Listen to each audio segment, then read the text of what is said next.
العظيم والصلاة والسلام على من أرسله الله هاديا إلى الصراط المستقيم وعلى آله وصحبه الفائزين من صحبته واتباعه بالخلود في دار البقاء والنعيم. Alhamdulillah, di sore hari ini kita bisa sholat asar berjemaah bersama-sama. Mudah-mudahan amal ibadah kita diterima oleh Allah Subhanahu wa taala. Dan salah satu hadis Nabi juga berkaitan tentang sholat asar ini, yaitu man shallal bardaini dakhalal jannah.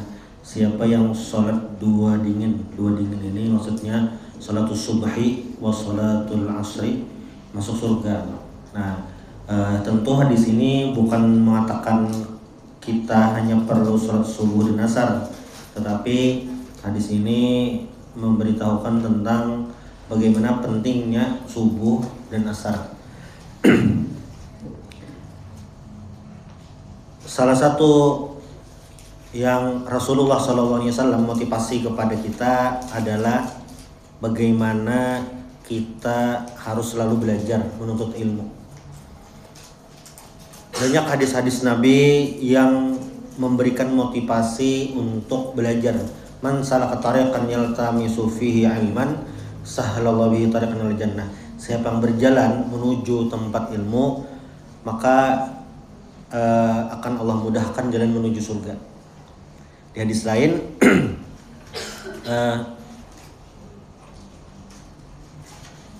orang yang talabul ilmi fardhatun 'ala kulli muslimin wa muslimatin. Menuntut ilmu itu difardukan kepada seorang muslim dan yang lainnya. Pokoknya semuanya wajib menuntut ilmu. May yuridillahu bi khairan yufaqihu fiddin. Siapa yang Allah kehendaki kebaikan, maka Allah pahamkan ilmu agama. Nah, ini pentingnya menuntut ilmu. Nah, mungkin kenapa jadi kita harus menuntut ilmu? Salah satunya adalah agar amal ibadah kita itu bisa efisien. Itu yang membedakan antara orang yang belajar dengan yang tidak. Kenapa kita harus tahu perjalanan hidup Rasulullah SAW agar kita tahu cara yang terbaik menjalani hidup ya seperti ini. Nah, itu tentu dengan ilmu. Kita ambil contoh, misalnya kita memiliki uang. Nah, beda orang yang memiliki ilmu dengan tidak. Misalnya sekarang bulan Dzulhijjah. Nah, di bulan Dzulhijjah itu ada kesunahan untuk ibadah kurban al-udhiyah. Kalau misalnya di tangan kita ada uang 3 juta. 3 juta ini kan untuk amal ibadah banyak pilihannya. Sedekah, infak, macam-macam. Nah, tetapi kalau momen Idul Adha, ibadah terbaik untuk membelanjakan 3 juta tersebut adalah untuk al-udhiyah kurban. Nah, ini tentu hanya bisa dilaksanakan oleh orang yang paham, belajar. Oh, ini ternyata lebih afdal. Nanti beda lagi ceritanya kalau kita sedang berada di bulan Ramadan. Kalau kita sedang berada di bulan Ramadan, ada uang 3 juta, membelanjakan terbaik untuk 3 juta ini, kalau kita lihat hadis Nabi, adalah iftar, membukakan puasa. Membukakan puasa itu kan satu, bersedekah. Lalu yang kedua, membukakan puasa ini mendapatkan pahala seperti pahala orang yang berpuasa. Itu. Makanya kalau masjid-masjid atau tempat-tempat yang ramai untuk orang buka puasa itu, orang lebih banyak suka ke sana ya karena memang peluang ibadahnya tinggi.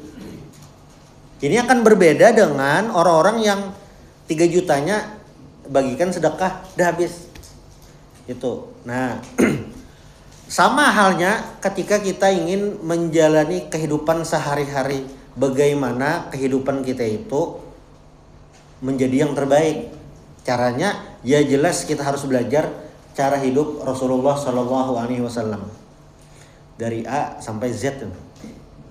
Nah, kenapa harus seperti itu? Ya agar kehidupan kita ini memang benar-benar sesuai arahan dari Allah SWT. Wa ma khalaqtul jinna wal insa illa liya'budun. Tidaklah aku ciptakan jin dan manusia kecuali beribadah kepadaku. Agar bagaimana supaya waktu 24 jam kita itu nilainya ibadah semua. Nah, itu tentu kita harus belajar dari kehidupan Rasulullah SAW. Nah, kalau kita lihat di hadis yang pertama karangan Imam Nawawi di kitab beliau Al-Arba'in Nawawi, di kitab Riyadhus Shalihin sama juga, itu kan hadis pertama tentang niat. Innamal a'malu binniyat wa innamal likulli imri'in ma nawa. Di penjelasannya, jadi ada ulama yang mensyarahkan hadis ini di kitab Al-Jawahir Al-Lu'lu'iyah, Imam Jardani nama beliau, ketika menjabarkan tentang hadis niat ini, hadis niat lah, beliau mengulas bagaimana niat itu bukan hanya sekedar syarat sah ibadah, tetapi niat itu menjadi ibadah yang tidak terlaksana namun memiliki nilai. Nah, maksudnya bagaimana? Jadi di penjelasan tersebut Imam Jardani menjelaskan, nanti ada sekelompok orang-orang pada hari kiamat yang mana mereka itu terkejut dengan catatan amalnya sendiri. Anda berikan kan misalnya dipanggil, datang mengambil buku catatan, lihat catatannya, bingung. Perasaan waktu di dunia tidak sesoleh ini, tidak, ibadahnya sebiasa-biasa aja tuh. Bingung nih, kayak ya Allah kayaknya bukan catatan saya nih, ini terlalu soleh nih. Tidak, itu memang catatan ibadah kamu. Bagaimana ceritanya? Nah, kamu kan dulu waktu di dunia sering niat baik. Kalau punya uang bersedekah untuk pesantren, punya uang bersedekah untuk anak yatim. Kalau badan sehat mau berangkat, kalau badan sehat mau ibadah qiyamul lail.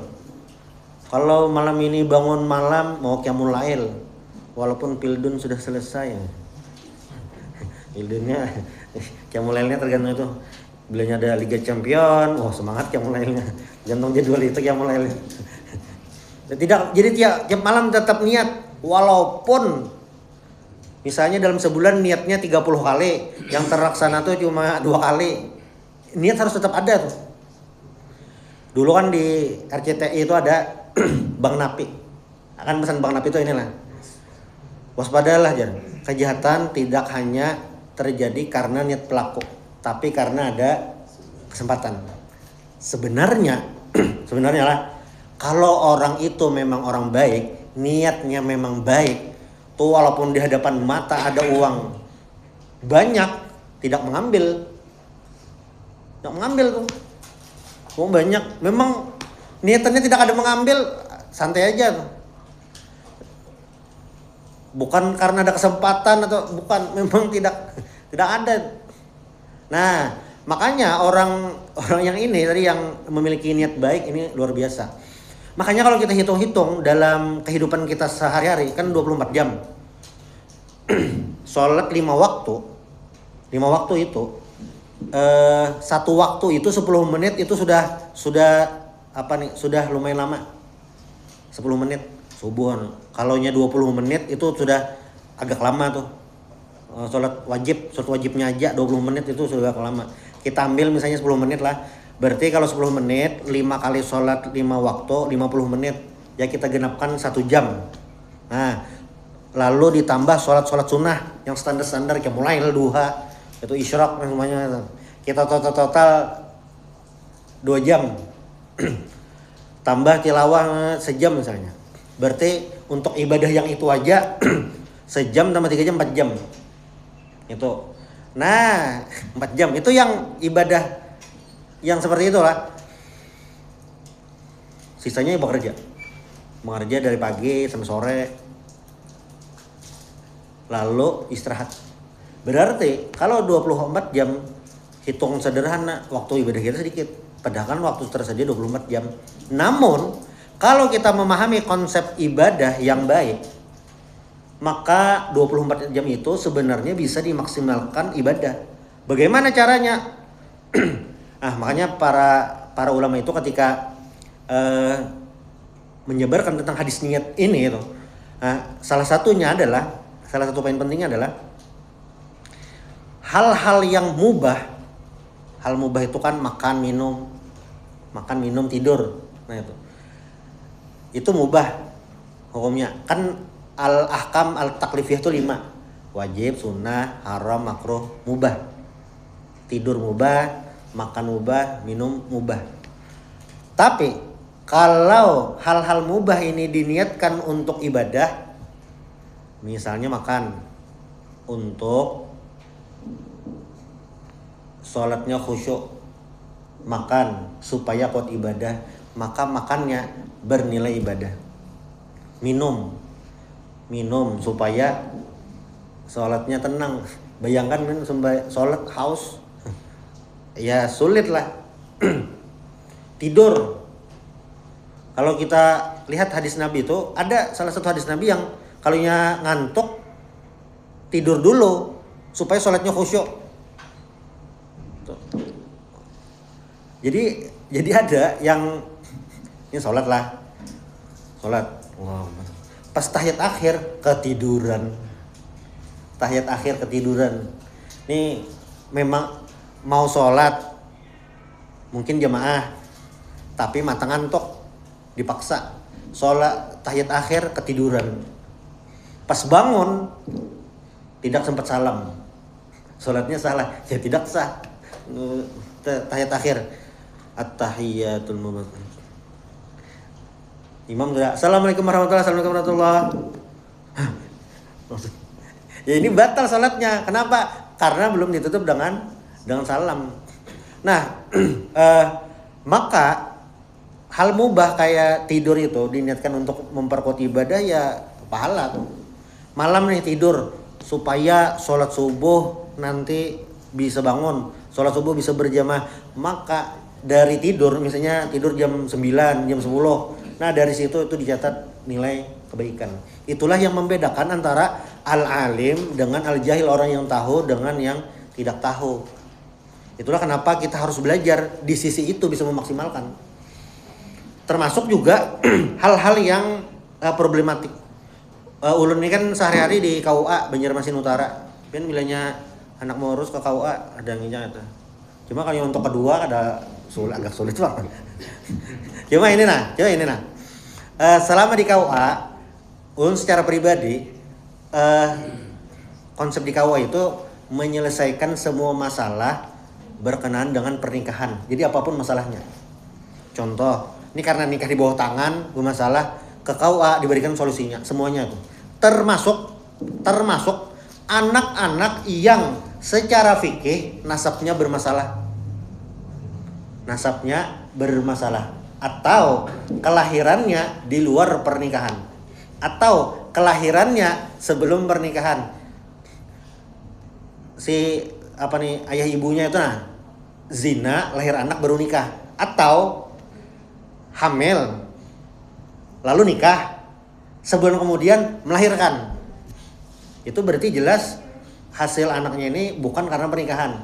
Nah, dalam fikih ini bermasalah. Apakah si ayah biologis itu otomatis jadi ayah secara fikih, wali nasab? Tidak. Jelas tidak itu. Tetapi di KUA itu terselesaikan dengan apa yang namanya wali hakim. Jadi kalau misalnya ada anak-anak, tetangga, keluarga itu yang terutama perempuan lah, kalau laki-laki itu untuk pernikahan tidak masalah sebenarnya. Masalah di lain, masalah di waris nanti, masalah di nasab atau itu untuk pernikahan aman. Yang seperti ini ya tinggal wali hakim dari KUA, penghulu, kepala KUA itu wali hakim, selesai, pernikahannya sah, aman. Apalagi kan nikah bisa memilih dua tuh, memilih di KUA balai nikah atau di rumah.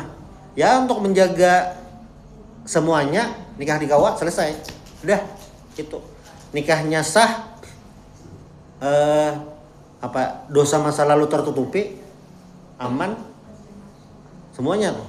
Nah, agama itu seperti itu, asal tahu caranya. Makanya kita belajar itu supaya bisa menyelesaikan semuanya. Bisa menyelesaikan semuanya tuh. Termasuk dalam sholat. Nah, kenapa jadi imam sholat itu harus yang memahami fikih sholat, bukan sekedar bacaan bagus aja, tetapi juga harus memahami fikih sholat. Nanti kalau ada permasalahan itu bisa diselesaikan. Contoh lah, kalau dalam mazhab Syafi'i, duduk tasyahud awal itu berarti di rakaat kedua. Duduk tasyahud awal itu bukan rukun. Tapi ketinggalan itu salah. Ditutup dengan sujud sahwi. Dalam mazhab Syafi'i lah, itu adalah namanya sunnah ab'ad. Ketinggalan ditutup dengan sujud sahwi. Kalau sujud sahwinya lupa, sholatnya tetap sah, pahala kurang. Sudah. Berarti ini imamnya rakaat kedua, lupa tasyahud awal, berdiri. Apa yang dilakukan makmum? Menegur, subhanallah. Itu imamnya kurang ngeh. Subhanallah apa nih? Lanjut aja. Naik rakaat ketiga. Dah. Apa yang harus dilakukan makmum? Ini kan ketinggalan. Yang dilakukan makmum adalah mengikuti imam. Kenapa? Karena ini bagian daripada sunnah aja, tetap diikuti. Salah? Tidak masalah. Beda kalau ini berurusan dengan hal yang rukun. Misalnya menambah rukun. Anggap pas di rakaat keempat. Seharusnya imam duduk tasyahud akhir. Imam aturannya duduk tasyahud akhir. Cuma lupa. Lalu berdiri untuk rakaat kelima. Misalnya sholat isya. Allah, diri rakaat kelima. Nah, ini konsep berjamaah dalam sholat itu sebenarnya bisa diaplikasikan dalam berjamaah di pemerintahan sebenarnya. Imam misalnya lah, makmum yang ngikuti imam dan dia tidak tahu juga rakaat, lupa juga, ikut imam sah aja. Imamnya ini lupa, menambah 5 rakaat tidak masalah, tinggal nanti ditutup dengan sujud sahwi. Kalau lupa ya tetap sah. Cuma intinya dia menambah 5 rakaat. Kalau lupa tidak masalah. Makmum yang ikut karena lupa juga, pokoknya ikut imam lah. Tidak mau ngitung rakaat, ikut imam. Sholatnya tetap sah. Si makmum. Tapi kalau ada yang makmum yang sadar imamnya kelebihan, itu tidak boleh mengikuti imam. Cuma ada 2 pilihan. Pilihan pertama, finish duluan, artinya salam duluan, duduk tahiyat akhir, berpisah dengan imam, dalam hati kayak imam kita sampai di sini aja ya, kayak pokoknya berpisah lah. Kalau di fikih itu mufaraqah, berpisah dengan imam, jangan ikut lagi dah, karena tuh imam itu pisah. Atau pilihan yang kedua, tetap duduk tasyahud akhir, tapi salamnya barengan dengan imam. Itu pilihan kedua. Mau salam duluan silakan. Yang penting jangan mengikuti imam. Nah, itu kan kalaunya si makmumnya paham, si imamnya paham, tidak masalah. Si imamnya berdiri nih, rakaat kelima. Makmum tadi kan sudah negur, subhanallah. Imam nih, subhanallah sih? Kan Allahu Akbar. Salah apa? Bismillahirrahmanirrahim. Oh iya, ini rakaat kelima.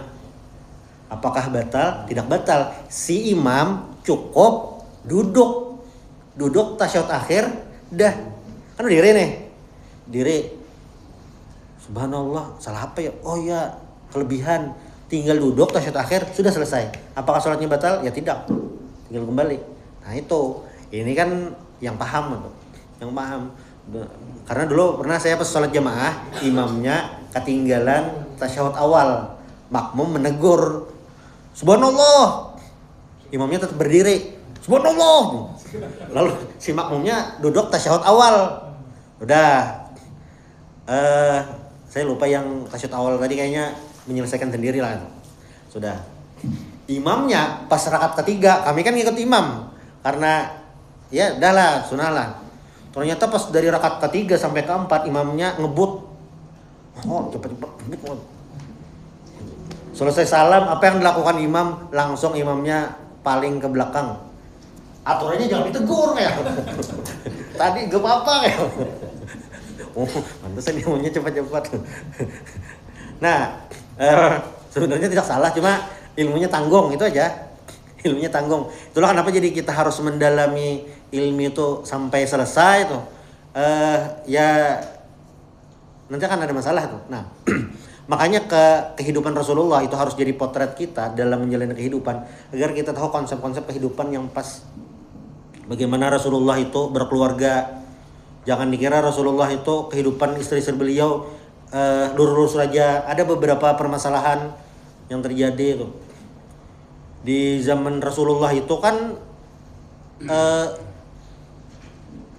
masa yang terbaik. Khairul quruni qarni tsummal ladzina yalunhum tsummal ladzina yalunhum. Masa terbaik itu masa Rasulullah. Tapi apakah di masa Rasulullah itu bebas dari kemaksiatan? Tidak. Bebas dari orang jahat? Ya tidak. Di zaman Rasulullah ada musuh dalam selimut. Namanya orang-orang munafik. Kelompoknya siapa? Abdullah bin Ubay bin Salul. Ini musuh dalam selimut. Momen pertama waktu perang Uhud. Kan sebelum berangkat perang Uhud ini rapat. Kita main bertahan, defensif total atau counter attack. Kita bertahan total atau menyerang nih. Rapat. Akhirnya dipilih keluar.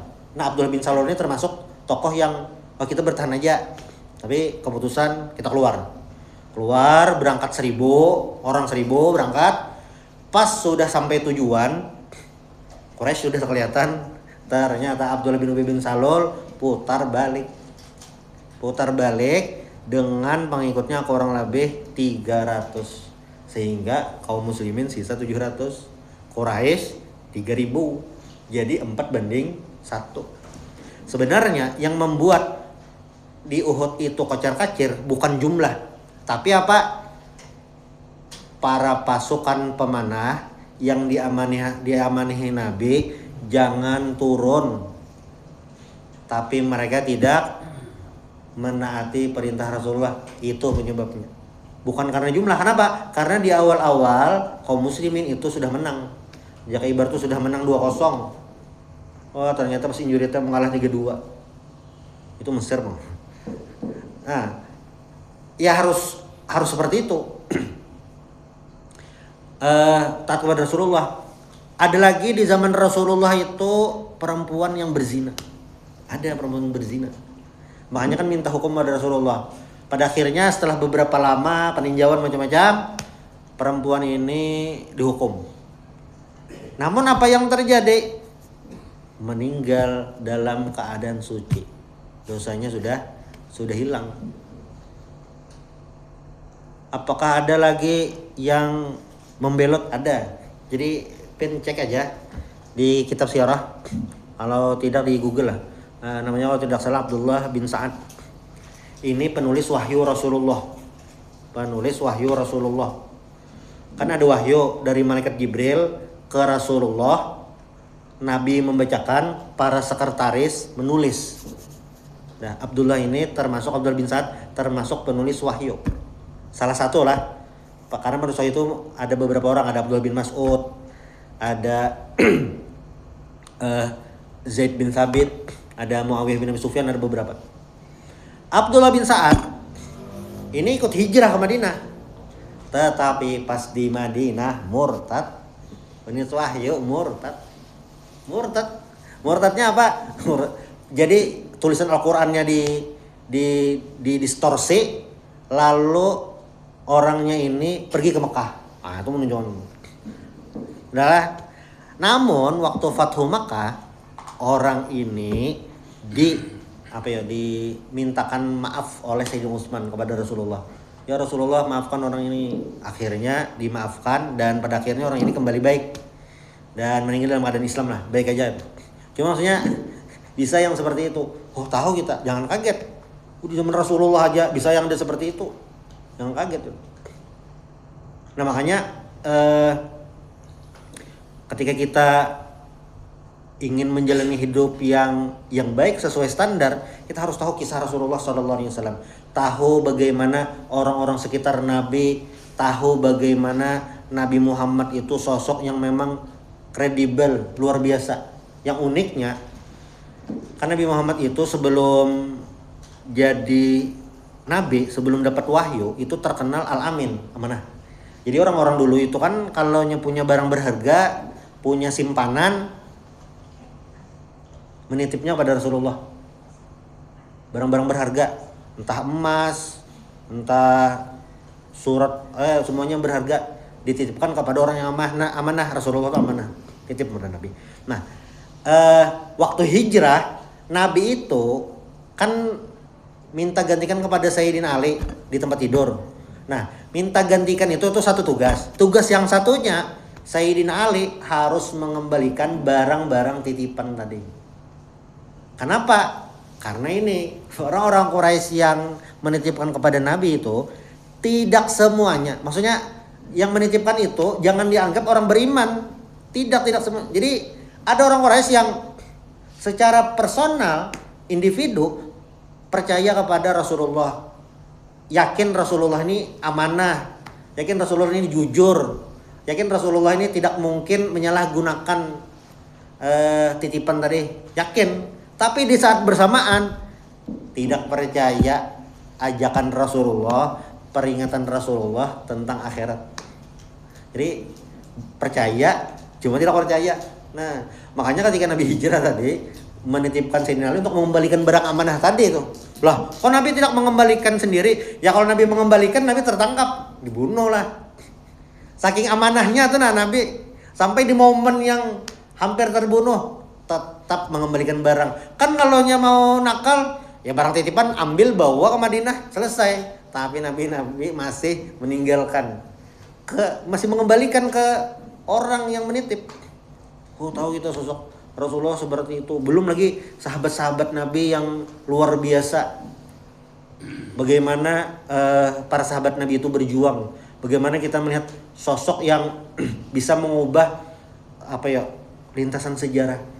Kan Mus'ab bin Umair itu asalnya salah seorang penduduk Mekah yang memiliki privilege, uang banyak, kehidupan nyaman, nasab darah biru lah, ningrat. Tapi ketika masuk Islam, ibu beliau marah, langsung dicoret dari kartu keluarga. Kartu ATM diblokir, semuanya dicoret. Makanya ibunya mengancam, "Hei Mus'ab, kamu mau kembali ke agama yang dulu atau Islam? Atau kalau kembali, semuanya kartu tadi, kredit semuanya dikembalikan, diaktifkan. Kalau masih Islam, sudah, kamu dikeluarkan dari kartu keluarga."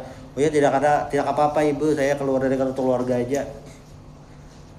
Meninggalkan itu semuanya. Cuma berkat beliau kan diutus ke Madinah untuk berdakwah.